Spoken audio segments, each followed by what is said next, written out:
we've touched on it, but I'm going to ask in a way, so it's a bit more of a definitive sort of understanding for myself and our listeners. So you've got apprenticeships. The two main sort of drivers are productivity, which we've sort of touched on, and then you've got the social mobility element of it as well.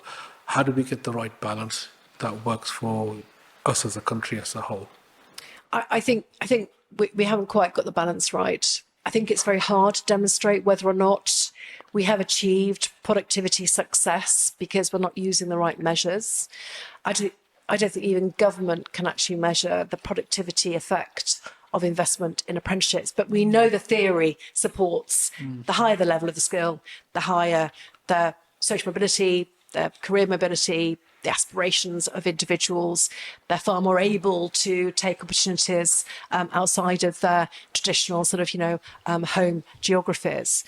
I think the issue around social mobility is one that I think certainly my membership could do far more work on. We've seen some excellent studies. Middlesex University looked at a report around First in Family, for example, engaged in their apprenticeship programs, and they could absolutely demonstrate that they were having a positive effect on social mobility for the communities that they worked with, using a different measure or different metrics that were far more indicative of the impact on social mobility for their particular apprentices. If you think that we've got police forces who are now recruiting differently because of the police constable degree apprenticeship and are recruiting that are far in a way that is far more reflective of the communities that they serve. Again, that's an indicator of a change in behaviour because of apprenticeships. Perception of apprenticeships has now become more than just a good choice for other people's children. It's become an aspiration for all types of individuals.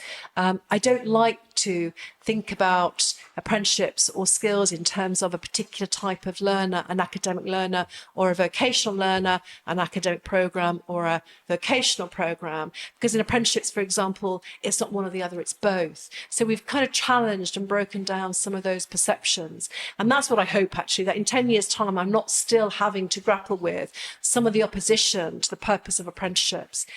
Some of these issues are about what do we want our apprenticeship and skill system to be about. Okay. And that fundamentally is what has informed certainly my tenure as Chief Exec. Canny Conversation Podcast Series 5 by Safaraz Ali.